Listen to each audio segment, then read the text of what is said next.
2023년 올해 교육 정책에 변화가 있는 중요 이슈를 본다면 가장 중요한 것은 올해 고등학교 1학년 학생들부터 고교 학점제가 공식적으로 시작됐다는 거예요. 자, 그리고 두 번째는 뭐냐면 어 4개 지자체에 고교 학점제를 잘 정착시키기 위해서 온라인 학교라는 새로운 형태의 학교가 신설됐어요. 그래서 고런 부분도 기억하셔야 되고, 그리고 각 시도교육청에서 앞서 얘기했던 것처럼 역량 중심의 교육, 문제를 직접 해결하는 교육을 각 학교에서 강조하다 보니까 우리 아이들이 꼭 알고 넘어가야 될 부분을 놓치는 경우가 많아서 지금 뭐 정치권이나 혹은 교육계 모두가 초, 중, 고 학생들의 기초 학력은 탄탄하게 해야 된다라는 거에 대한 강력한 욕구가 그리고 목표가 생겼어요. 그래서 올해부터 초, 중, 고의 기초 학력 진단이 굉장히 강화될 겁니다. 자, 그리고 요건 뭐 시도 교육청별로 초중고 신입생 대상으로 입학 준비금 이나 교복 지원금 같은 다양한 이제 복지 지원금들이 많이 있거든요. 그래서 혹시 우리 그 부모님들 중에 요런 부분 못 챙긴 부분 있으시면 한번 지금도 늦지 않았으니까 한번 시도교육청의 여러 가지 제도를 한번 확인해 보시면 좋을 것 같아요. 자, 그중에 여러분께서 가장 집중하셔야 될 부분이 뭐냐면 고교 학점제가 올해부터 시작됐다라는 거예요.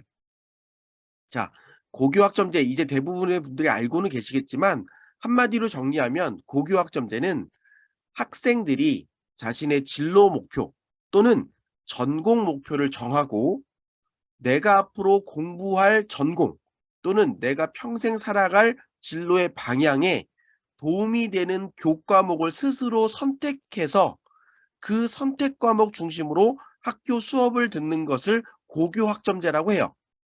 자, 근데 고교 학점제가 되기 위해서는 두 가지 변화가 필요합니다. 하나는 형식의 변화고요. 하나는 실질적인 내용의 변화가 필요해요. 자, 형식의 변화가 뭐냐면 모든 아이들이 고교 학점제 이전에는 선생님이 짜준 각 반의 시간표대로 움직이잖아요. 그러니까 수업을 딱 받고 종을 땅 쳐서 쉬는 시간이 되면 우리 반에 있는 아이들은 똑같은 시간표로 수업을 받게 되니까 책상에 그대로 앉아 있으면 선생님만 바뀌시면 되는 거예요. 근데 고교 학점제가 되면 아이들마다 듣고자 하는 과목이 다 다르잖아요. 그러니까 쉬는 시간이 땅 되면 아이들은 벌떡 일어나서 내가 듣고 싶은 과목 수업을 찾아서 움직여야 되죠. 자, 이런 식으로 아이들이 수업을 듣는 방식 자체가 변해요. 자, 그리고 모든 아이들이 시간표가 다 다르다면 과연 1 학년 일반이란 개념이 필요할까요? 자, 반의 개념도 사실 큰 의미가 없어요. 자, 거기다가 지금은 아이들의 사물함이 각 반 뒤에 있잖아요. 그런데 반의 개념도 큰 의미가 없다면 사물함은 공용 공간으로 빠지는 게 맞죠. 자, 이런 식으로 다양한 학교 운영 시스템, 형식과 제도의 변화가 필요해요.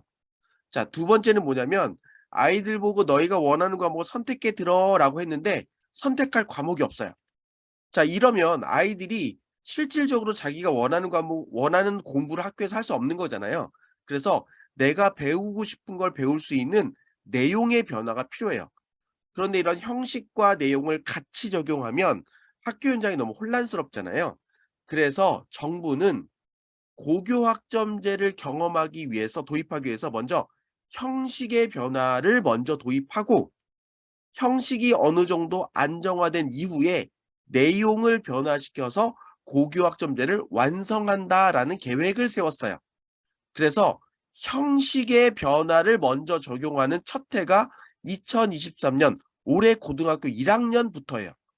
그래서 작년 고등학교 1학년은 204 단위를 이수해야 졸업이었는데 올해 1학년부터는 192 학점만 이수하면 졸업이 되는 학점제예요. 그래서 2023년 똑같은 고등학교에 1학년은 학점제, 2-3학년은 단위제예요. 자, 그래서 학점제가 공식적으로 올해부터 고등학교에 적용됐다. 요거 꼭 기억하셔야 되고요.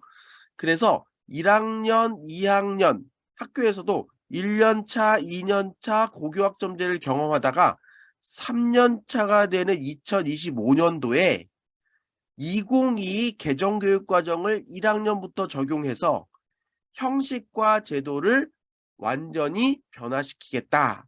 이게 우리나라 교육부가 추진하고 있는 고교학점제 이행 로드맵이에요. 그래서 보통 언론에서 고교학점제 완전 적용 전면 시행 2025년 요렇게 얘기하는 건 형식과 내용이 도입되는 요때를 얘기하는 거고요. 아까 제가 말씀드렸던 것처럼 고교학점제 즉 학점을 이수해야 졸업이 가능한 그런 형식적 제도의 도입은 올해 고1부터 시작됐다. 다시 한번 강조해 드립니다. 자, 그런데 이런 고교학점제는 학생들의 학교를 다니는 모습들을 많이 바꿔 놓을 거예요. 자, 예를 들면 이런 경우가 있을 수 있죠. 어떤 아이들이 제가 의대를 가고 싶어서 어떤 수업을 꼭 들어야 돼요. 그런데 그 과목은 의대 가는 애들이 많이 듣는 과목이라서 일반 아이들은 선호하지 않아요. 왜? 내신이 잘 안 나올 것 같아서. 그래서 올해 그 과목에 10 명밖에 수업을 안 들었어요. 그런데 지금은 고등학교 내신이 상대평가잖아요. 1 등급에서 9 등급까지 줄 세워서 상위 4%만 1 등급, 상위 11% 까지가 2 등급이에요. 근데 전 의대를 가야 되기 때문에 무조건 1 등급을 따야 되거든요. 그런데 그 수업에 듣는 애가 10 명밖에 안 돼요. 그러면 4% 까지가 1 등급이니까 10 명의 4%는 0.4 명이잖아요. 그러니까 0.4 명 4 명은 반올림해도 1 명이 안 되죠. 그러니까 그 수업을 들으면 나는 1 등급을 받을 수 없어요. 자, 이렇게 되면 아이들이 나에게 도움이 되는 과목이지만 원하는 과목을 선택할 수가 없잖아요. 그래서 고교학점제는 내신의 절대평가와 맥을 같이 합니다. 즉 성적을 줄 세워서 주지 않고 네가 이번 학기 이번 수업에서 열심히 참여한 너의 태도와 너의 중간고사, 기말고사 성적을 봤을 때 90 점이 충분히 넘으니까 너는 1 등급이야. 너는 80 점을 넣으니까 넌 2 등급이야. 이렇게 학생의 수준에 따라서 점수를 부여하는 절대평가가 되어야 아이들이 이런저런 고민 없이 원하는 과목을 선택해 들을 수 있는 거예요. 그런데 이런 절대평가가 적용되면 지금까지 운영되었던 다양한 내신의 평가 방식에 큰 변화가 있기 때문에 입시 제도에도 큰 변화가 생길 수밖에 없어요. 그래서 정부는 2024 년까지는 지금의 1 등급에서 9 등급까지의 어떤 내신 상대 평가를 유지하다가 2025 년이 되면 "내신을 절대평가로 바꾸자."라고 발표를 했어요. 그런데 이런 발표가 나오니까 대학이 너무 싫어하는 거예요. 왜냐면 내신 성적이 절대평가가 되면 그 수업을 10명 들었는데 10명 다 1 등급이 될 수도 있는 거잖아요. 그러면 내신의 변별력이 없기 때문에 우수 학생을 선발하기 너무 어려운 거예요. 그래서 정부에게 강력한 클레임을 걸었고요. 그래서 최종 발표된 거는 고등학교 1 학년 때 전국의 모든 아이들이 다 들어야 되는 공통 과목, 필수 과목이 있거든요. 그 필수 과목은 1 등급에서 9 등급까지 상대평가. 그런데 2 학년부터 3 학년 때까지 듣는 다양한 선택 과목은 모두 절대평가로 하기로 했어요. 그래서 현재 고등학교 1 학년이 적용받는 고교학점제는 기존 선배들과 똑같이 대부분의 성적이 1 등급에서 9 등급 상대평가인데 2025년 이후가 되면 내신이 1 학년 때는 상대평가, 2 학년 때 이후부터는 절대평가 이렇게 해서 내신의 변화가 크게 바뀌어요. 그래서 그런 부분 때문에 우리 이 교 이 수 설명회를 듣고 계신 학부모님들이 '우리 애가 고등학교 올라갈 때 내신이 상대평가야? 절대평가야?' 이런 부분들을 잘 기억하고 계셔야 돼요. 자, 여기까지 이해되셨죠? 그래서 앞서 말씀드린 것처럼 현재 2015 개정교육과정 지금 현재 고등학교 아이들이 수업을 듣는 그런 교육과정에서의 교과목은 지금 보시는 표와 같아요. 그래서 1 학년 때는 국어, 수학, 영어, 한국사, 통합사의 통합과학 요 과목을 전국에 있는 모든 아이들이 필수로 들어야 되고요. 2학년, 3학년 때 일반 선택 과목이나 진로 선택 과목을 원하는 과목을 선택해 들을 수 있어요. 그런데 여기 일반 선택 과목까지는 1등급에서 9등급까지 상대평가, 진로 선택 과목은 절대평가예요. 근데 진로 선택 과목은 3과목 이상만 들으면 돼요. 그래서 어떤 아이들은 뭐 9과목까지 듣는 아이들도 있고, 어떤 아이는 딱 3과목만 맞춰 듣는 아이도 있고, 굉장히 다양합니다. 그래서 요런 선택 과목의 폭이 늘어나는 것을 고교학점제의 큰 틀로 본다. 자, 그런데 2022 개정교육과정이 적용되면 아이들이 선택해 들을 수 있는 과목의 범위가 엄청 늘어나요. 그냥 딱 눈으로 봐도 굉장히 늘어나는 걸 이해하실 수 있죠. 자, 이렇게 늘어나는 것 중에 가장 큰 요인 중에 하나는 뭐냐면, 자, 지금은 외고, 국제고가 특목고잖아요.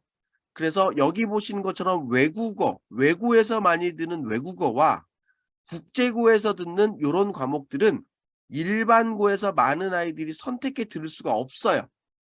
그런데 여러분 어 많이 들어보셨겠지만 2025년 고교학점제가 전면 적용되는 요 시기에 외고, 국제고, 자사고를 일반고로 전환하겠다라는 발표가 있었어요.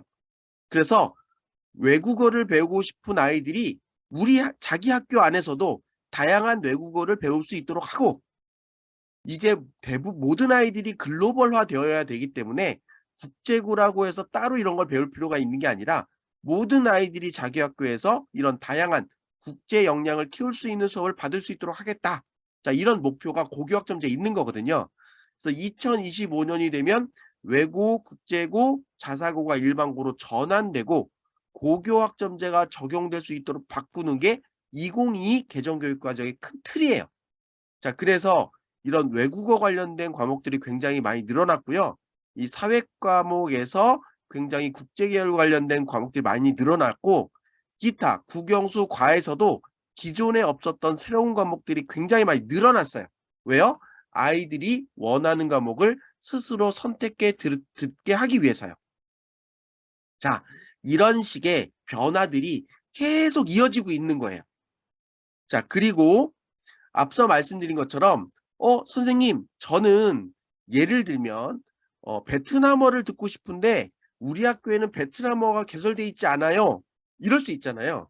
자, 이런 것을 위해서 지금 어 고교학점제를 추진하는 가장 중요한 것 중에, 우리 학교에서 개설되지 않는 과목은 주변에 몇 개 학교가 협업을 해서, 자, 베트남어는 A 학교에서, 프랑스어는 B 학교에서, 예를 들어 독일어는 C 학교에서 요렇게 역할을 나눠서 듣고 싶은 아이들이 학교를 옮겨 다니면서 수업을 들을 수 있도록 하는 제도를 만들었고요. 그럼에도 불구하고 러시아어는 어디서 배울 수 없다, 이런 경우에는 온라인으로 수업을 들을 수 있도록 여러 가지 온라인 교육 과정을 많이 늘렸어요. 그런데 지금까지 온라인 수업은 어떻게 진행됐냐면, 학교 방송실 같은 곳에 온라인 수업 부스를 만들어 놓습니다. 그래서 러시아어를 가르칠 수 있는 선생님이 계신 학교에서 그런 부스에 어 정해진 시간에 아이들이 온라인으로 접속하면 실시간으로, 우리가 지금 하는 줌처럼 실시간으로 수업도 진행하고 뭐 평가도 진행하고 이런 식의 수업이 진행되는데, 자, 이러다 보니까 선생님들의 전문성도 좀 떨어질 수가 있잖아요. 그래서 아예 교육부에서 올해 시범 사업이에요. 대구, 인천, 광주, 경남에 지금 학령 인구, 이 아이들이 많이 줄어서 남는 학교들이 많잖아요. 자, 그런 학교 중에 한 학교를 아예 온라인 학교로 바꾸는 거예요. 그래서 이 온라인 학교는 고등학교에서 배울 수 있는 다양한 수업을 온라인으로 진행하는 것을 목적으로 해요. 그래서 이 온라인 학교를 입학하는 아이는 없어요. 그런데 어디로 입학을 해서 다니든 이 온라인 학교에서 개설한 과목을 아이들이 선택해 들을 수 있는 거예요. 그래서 심지어 그냥, 이건 말도 안 되는 얘기지만 지방 산간 오지 벽지에 있는 아이가 나는 우리 학교에서 개설된 거 들을 듣기보다 내가 원하는 온라인 학교 수업을 선택해 들을래 하면 여기 있는 수업을 다 선택해 들을 수 있는 거예요. 하지만 졸업장은 어디로 나온다? 내가 실제로 육체적으로 다니는 그 학교에서 졸업장이 나와요. 하지만 요렇게 온라인 수업만 진행되는 이 학교에서도 학교를 공식적으로 학교라는 어떤 기관으로 승인을 내려준 거예요. 자, 지금 제가 말씀드린 이런 내용이 그렇게 학생들의 삶에 변화를 주진 않지만 교육 정책적인 측면에서는 굉장히 큰 변화인 거죠.